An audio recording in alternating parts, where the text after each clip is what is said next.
ممبر نور کے جلوہ بار باوقار علماء ذوی الاحترام، قابل قدر سامعین، پردے کی آڑ میں بیٹھی اسلام کی مقدس شہزادیوں، السلام علیکم ورحمۃ اللہ تعالی وبرکاتہ۔ رب اشرح لی صدری ویسر لی امری واحلل عقدۃ من لسانی یفقہوا قولی۔ الحمدللہ نحمدہ ونستعینہ ونستغفرہ ونؤمن بہ ونتوکل علیہ ونعوذ باللہ من شرور انفسنا ومن سیئات اعمالنا، من یہدہ اللہ فلا مضل له ومن یضللہ فلا ہادی له، ونشهد ان لا الہ الا اللہ وحدہ لا شریک له، ونشهد ان سیدنا ومولانا محمدا عبدہ ورسولہ، اما بعد فاعوذ باللہ من الشیطان الرجیم، بسم اللہ الرحمن الرحیم۔ یا ایہا الذین آمنوا اتقوا اللہ وکونوا مع الصادقین۔ صدق اللہ المولانا العظیم وصدق رسولہ النبی الامین المکین المتین المعین الکریم، ونحن على ذلك لمن الشاہدین والشاکرین، فالحمد للہ رب العالمین، آمین آمین یا رب العالمین۔ بعد توحید کے متوالوں، شمع رسالت کے پروانوں، آج کا یہ عظیم الشان پروگرام بنام جشن غوث الورا برائے ایصال ثواب الحاج نیاز احمد، جس میں ہم اور آپ شرکت کی سعادتیں حاصل کیے ہوئے ہیں، اللہ کی بارگاہ میں دعا ہے کہ مولا ہم سب کی حاضری کو قبول فرما، مولا مرحوم کے تمام صغائر و کبائر گناہوں کو معاف فرما، مرحوم کو کروٹ کروٹ جنت نصیب فرما۔ میں اپنی گفتگو کا سلسلہ رہا ہوں، اس سے قبل آئیے ہم اور آپ مل کر اپنی غلامی کا ثبوت دیتے ہوئے اپنی اور ساری کائنات کے مرکز عقیدت، محسن انسانیت، غم گساری امت، بے کسوں کے کس بے بسوں کے بس، چارے ساز درد مندہ انیسِ بے کساں، ہم غریبوں کے ماوا و ملجا، حضور سیدنا احمد مجتبی محمد مصطفیٰ صلی اللہ تعالی علیہ وسلم کی بارگاہ بے کس پناہ میں درود و سلام کی ڈالی پیش کریں اور پڑھیں بآواز بلند، اللہم صلی علی سیدنا شفیعنا حبیبنا مولانا محمد وآلہ وسلم، صلاۃ و سلام علیک یا رسول اللہ، صلاۃ و سلام علیک یا حبیب اللہ صلی اللہ تعالی علیہ وسلم۔ گفتگو کا آغاز سرکار سیدی اعلیٰ حضرت کے کلام سے کرتا ہوں۔ جشن غوث الورا کا اہتمام ہوا، سرکار غوث اعظم رضی اللہ تعالی عنہ کے حوالے سے امام عشق و محبت کیا فرماتے ہیں؟ واہ کیا مرتبہ اے غوث ہے بالا تیرا، واہ کیا مرتبہ اے غوث ہے بالا تیرا، اونچے اونچوں کے سروں سے ہے قدم اعلیٰ تیرا، اور سر بھلا کیا کوئی جانے کی ہے کیسا تیرا، سر بھلا کیا کوئی جانے کی ہے کیسا تیرا، اولیاء منتے ہیں آنکھیں وہ ہے تلوہ تیرا، اولیاء منتے ہیں آنکھیں وہ ہے تلوہ تیرا، اور کیا دبے جس پہ حمایت کا ہو پنجہ تیرا، کیا دبے جس پہ حمایت کا ہو پنجہ تیرا، شیر کو خطرے میں لاتا نہیں کتا تیرا، شیر کو خطرے میں لاتا نہیں کتا تیرا، جو ولی قبل ہوئے بعد ہوئے یا ہوں گے، جو ولی قبل ہوئے بعد ہوئے یا ہوں گے، سب ادب رکھتے ہیں دل میں میرے آقا تیرا، سب ادب رکھتے ہیں دل میں میرے آقا تیرا. اور آج کچھ لوگ کہتے ہیں کہ غوث اعظم ہماری سمجھ میں نہیں آتے. تو امام عشق و محبت تو فرماتے ہیں کہ شکر کے جوش میں جو ہے وہ تجھے کیا جانی. شکر ولایت کی ایک منزل ہے جس میں انسان سب کچھ کھو بیٹھتا ہے, اسے اپنے آپ کی بھی خبر نہیں ہوتی کہ ہم کون ہیں. تو امام عشق و محبت فرماتے ہیں کہ جو اس منزل پر پہنچ جاتا ہے اس کو غوث اعظم سمجھ میں نہیں آتے, تو ایک عام انسان کو غوث اعظم کی ذات کیسے سمجھ آتی ہے. فرماتے ہیں شکر کے جوش میں جو ہے وہ تجھے کیا جانے, خضر کے ہوش سے پوچھے کوئی رتبہ تیرا. اور اپنی نسبت جب بیان کرتے ہیں کہ غوث اعظم کے چوکھٹ سے, غوث اعظم کے در سے ہماری نسبت کیا ہے, تو فرماتے ہیں تجھ سے در, در سے سگ, اور سگ سے ہے مجھ کو نسبت. تجھ سے در, در سے سگ, اور سگ سے ہے مجھ کو نسبت. میری گردن میں بھی ہے دور کا ڈورا تیرا. اور یاد رکھنا قادریوں, یاد رکھنا سنی مسلمانوں, ہماری اور آپ کی گردن میں کسی کی غلامی کا ڈورا پڑ چکا ہے. اس لیے کہ جس کی گردن میں کسی کی غلامی کا ڈورا پڑتا ہے, جس کی گردن میں کسی کی غلامی کا پٹا پڑ جاتا ہے, جس کی گردن میں کسی کی غلامی کی زنجیر آ جاتی ہے, پھر دنیا میں وہ بے فکر رہا کرتا ہے, انشاءاللہ آخرت میں وہ بے فکر رہے گا. مثال کے طور پر آپ دیکھیں تو ایک برادری کے دو کتے ہیں. ایک کتا ہے جس کی گردن میں کوئی پٹا نہیں ہے, ایک کتا ہے جس کی گردن میں کوئی ڈورا نہیں ہے, ایک کتا ہے جس کی گردن میں کوئی زنجیر نہیں ہے. لیکن اسی برادری کا ایک کتا ہے جس کی گردن میں کسی کی غلامی کا پٹا پڑ چکا ہے, کسی کی غلامی کی زنجیر بچ چکی ہے, کسی کی غلامی کا ڈورا بچ چکا ہے. دو کتے ہیں, بغیر پٹے والا کتا جب کسی کے دروازے پر پہنچتا ہے, کبھی روٹی کا ٹکڑا دیا جاتا ہے, کبھی ڈنڈے لے کر کے مار کر کے بھگایا جاتا ہے. لیکن ایک وہ کتا ہے جس کی گردن میں کسی کی غلامی کا پٹا پڑ چکا ہے. دنیا اس کتے کو روٹی کا ٹکڑا دے یا نہ دے لیکن مار نہیں سکتی. ہم نے کہا اسی برادری کے دو کتے آئے تھے, ایک کو ڈنڈے لے کر کے مار کر کے بھگایا گیا ہے, ایک کو روٹی کا ٹکڑا دیا جا رہا ہے. کہا مولانا آپ نہیں سمجھے. ہم نے کہا سمجھاؤ تو صحیح. کہا رے اس کی گردن میں اس کی کسی کی غلامی کا پٹا پڑ چکا ہے, ہم یہ سمجھ گئے اس کا کوئی گھر ہے, اس کا کوئی در ہے, اس کا کوئی آقا ہے, اس کا کوئی مولا ہے, اس کا کوئی مددگار ہے.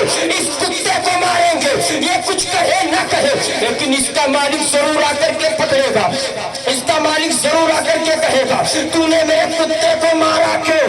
بلا تشبیہ و تمثیل میدان محشر میں انسان دو طرح کے ہوں گے. ایک وہ ہوں گے جن کی گردن میں کوئی پٹا نہ ہوگا, ایک وہ ہوں گے جن کی گردن میں قادریت کا پٹا ہوگا, چشتیت کا پٹا ہوگا, برکاتیت کا پٹا ہوگا, رضویت کا پٹا ہوگا, اشمتیت کا پٹا ہوگا, اشرفیت کا پٹا ہوگا. فرشتے دیکھ کر کے کہیں گے مار نہیں سکتے اس لیے کہ پٹے والا ہے.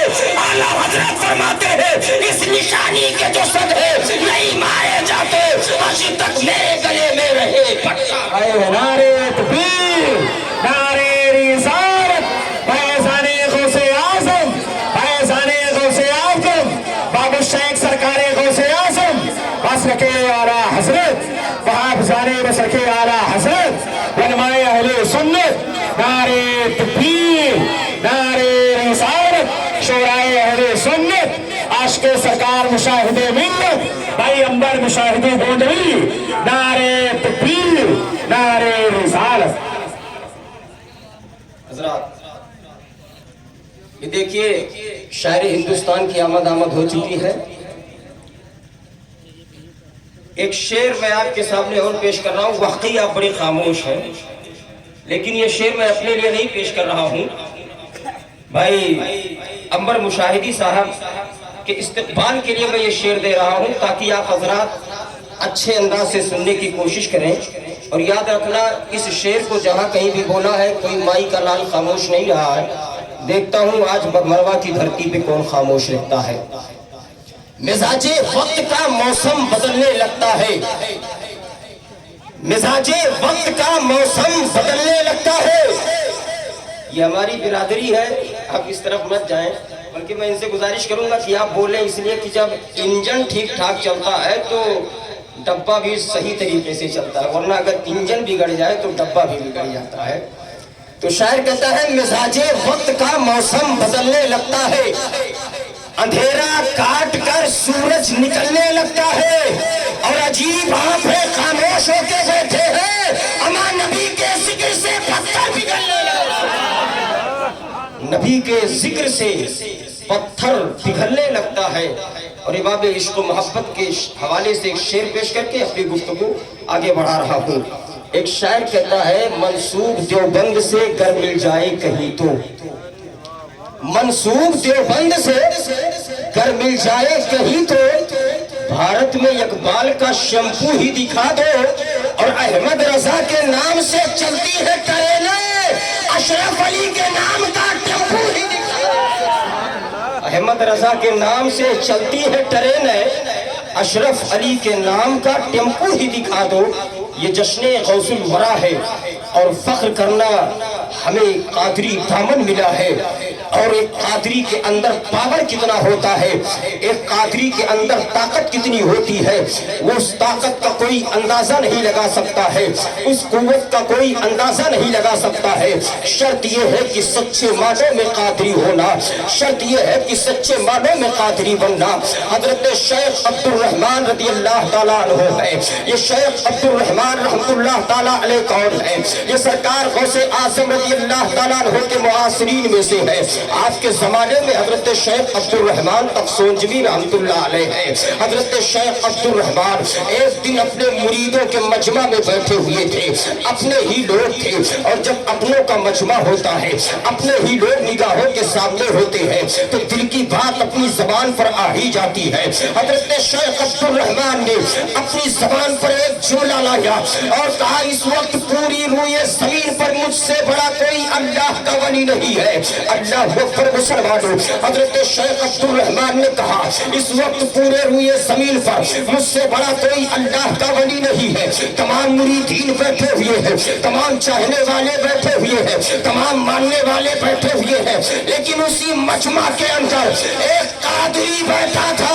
اس نے اپنی جسم سے چادر کو نکال کر کے پھینک دیا اور کہا شیخ عبد الرحمن آپ کا کہنا ہے کہ مجھ سے بڑا کوئی اللہ کا ولی نہیں ہے, لیکن میرا کہنا ہے کہ میرے پیر سے بڑا اللہ کا ولی نہیں ہے. اے شیخ عبد الرحمن, اگر واقعی آپ اللہ کے سب سے بڑے ولی ہیں تو پہلے مجھ سے مقابلہ کر لے, پہلے مجھ سے مقابلہ کر لے. جیسے اس نے اپنی چادر کو پھینکا ہے, حضرت شیخ عبد الرحمن جو واقعی اللہ کے نیک بندے تھے, واقعی اللہ کے نیک بندے تھے, واقعی اللہ کے ولی تھے, واقعی اللہ کے برگزیدہ بندے تھے, حضرت شیخ عبد الرحمن دیکھتے ہیں کہ اس کے جسم پر جتنے بال ہیں ہر بال سے نور نکل رہا ہے. شیخ عبد الرحمن نے کہا ارے جب مرید کی یہ طاقت ہے تو پیر کی طاقت ہے. جب ان کے قدا بھر دیتے ہیں شہانے زمانہ کی جھولی, محتاج کا جب یہ عالم ہے مختار کا.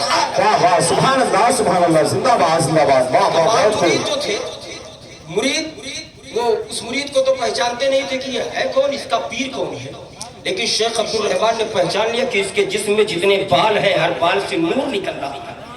مریدین تو گھور گھور کر کے دیکھنے لگے یہ کون ہے جو میرے پیر صاحب سے مقابلہ کی بات کر رہا ہے, میرے پیر صاحب سے مقابلے کی, میرے پیر صاحب کے مقابلے کی دعوت دے رہا ہے. حضرت شیخ عبد الرحمن نے کہا اے میرے مریدوں یہ بات مجھ سے کر رہا ہے, تم خاموش ہو جاؤ. اس کے بعد حضرت شیخ عبد الرحمن کہتے ہیں کہ اپنے جسم پر چادر ڈال لے, اس لیے کہ تیرے جسم میں جتنے بال ہیں ہر بال سے نور نکل رہا ہے, یہ میری نگاہ دیکھ رہی ہے. اے قادری مرید تو اپنے جسم پر چادر ڈال لے.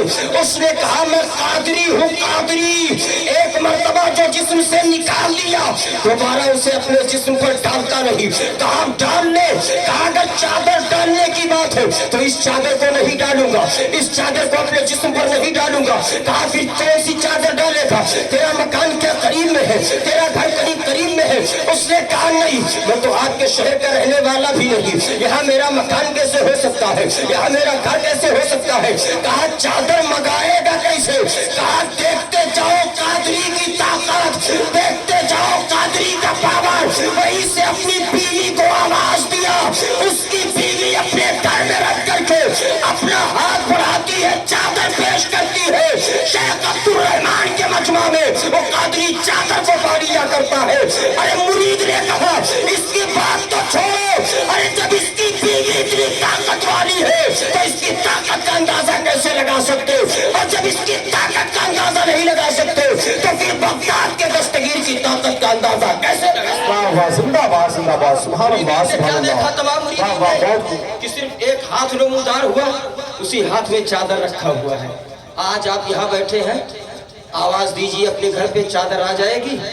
نہیں آ سکتی نا.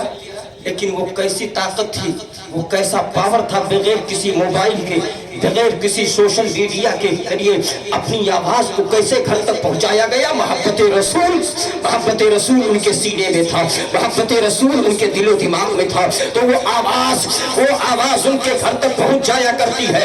اس کے بعد حضرت شیخ عبد الرحمان کہتے ہیں بھائی میں نے مان لیا کہ تیرا پیر اس سے بڑا ہے, تیرا پیر اس سے زیادہ طاقت والا ہے, لیکن سنو سنو, نبی کی بارگاہ میں جب عدالت لگتی ہے, نبی کی بارگاہ جب ہم لوگ حاضر ہوتے ہیں تو تمہارے پیر کو نہ تو کبھی جاتے دیکھا, نہ تو کبھی آتے دیکھا, نہ تو کبھی عدالت میں دیکھا. ارے جو اللہ کا سب سے بڑا ولی ہوتا ہے, جو اللہ کے برگزیدہ بندے ہوتے ہیں, وہ نبی کی بارگاہ میں حاضری دیا کرتے ہیں, لیکن تمہارے پیر کو نہ تو کبھی جاتے دیکھا ہے, نہ تو کبھی آتے دیکھا ہے, نہ تو کبھی مجمع میں دیکھا ہے. حضرت شیخ عبد الرحمان تب سونج شہر میں یہ بات کر رہے تھے, ادھر شہر بغداد میں میرے غوث اعظم جلوہ گاہ ہے, مریدوں کا مجمع ہے, تو مرید کو بلاتے ہیں اور کہتے ہیں تفسوج شہر میں جاؤ, وہاں میرا ایک مرید شیخ عبد الرحمان سے مکالمہ کر رہا ہے, شیخ عبد الرحمان سے مکالمہ کر رہا ہے, جاؤ اگر ساری باتیں بتا دو کہ باتیں کیا ہے. حضرت شیخ عبد الرحمان کے مجمع میں وہ دونوں قادری مرید پہنچتے ہیں, شیخ عبد الرحمان کے سامنے کھڑے ہوتے ہیں اور کہتے ہیں شیخ عبد الرحمان آپ کا کہنا ہے کہ تمہارے پیر کو نہ تو کبھی جاتے دیکھا, نہ تو کبھی آتے دیکھا, نہ تو کبھی نبی کی محفل میں دیکھا. کہا ہاں, کہا سنو تمہیں نبی کی بارگاہ سے ایک مرتبہ قرات عطا کی گئی تھی. کہا ہاں عطا کی گئی تھی. کہا اس کا رنگ ایسا تھا, کہا ایسا تھا, کہا اس پہ قل اللہ احد لکھا ہوا تھا, کہا لکھا ہوا تھا, لیکن یہ تو صرف مجھ کو معلوم تھا. آپ کو کیسے پتا چلا؟ یہ تو صرف مجھے پتا تھا, یہ تم لوگوں کو کیسے معلوم ہوا؟ وہ دونوں قادری مرید کہتے ہیں سنو جس نے وہ قرات عطا کی تھی کیا اس کو پہچانتے ہیں؟ کہا چہرہ نہیں نظر آیا تھا, صرف ایک نورانی ہاتھ دیکھا تھا. وہی وہ دونوں قادری مرید کہتے ہیں جس نورانی ہاتھ نے تمہیں قرات عطا کی تھی وہی تو پیر لاسانی, قطب ربانی, شہباز لامکانی, سیدنا شیخ عبد القادر جیلانی کی ذات ہے. اور آنے جانے کی بات کرتے ہو, آتے جاتے تم ہو, میرا پیر 24 گھنٹے نبی کے قدموں میں رہتا ہے اور تم در پہ رہتے ہو, میرا پیر گھر میں رہتا ہے. نعرے تکبیر, نعرے رسالت, مسلک اعلی حضرت, علماء اہل سنت, نعرے تکبیر, نعرے رسالت. واہ واہ, آنا جانا تمہارا کام ہے, 24 گھنٹے نبی کے قدموں میں رہنا یہ میرے پیر و مرشد کا کام ہے. اور تم در پہ رہتے ہو, میرا پیر گھر میں رہتا ہے. در والوں کو کیا پتا ہوتا ہے کہ گھر میں کون. اس لیے مسلمانوں قادری بننا تو سچے معنی میں قادری بننا, اور جس دن سچے معنی میں قادری بن جاؤ گے اس دن یاد رکھنا بغداد کی دھرتی دور ہے, بغداد والے دستگیر دور نہیں ہے. آواز نکالو گے فوراً ہماری امداد ہوتی ہے. بس انہی چند کلمات پہ اپنی گفتگو ختم کر رہا ہوں. اللہ کی بارگاہ میں دعا کرتے ہوئے کہ مولا ہمارے ان چند کلمات کو قبول و مقبول فرمائے. بولنے میں اگر کوئی غلطی ہوئی ہو تو اپنے پیارے حبیب صلی اللہ علیہ وسلم کے صدقہ و توسل سے معاف فرمائے. استغفر اللہ ربی من کل ذنب واتوب الیہ. اشہد ان لا الہ الا اللہ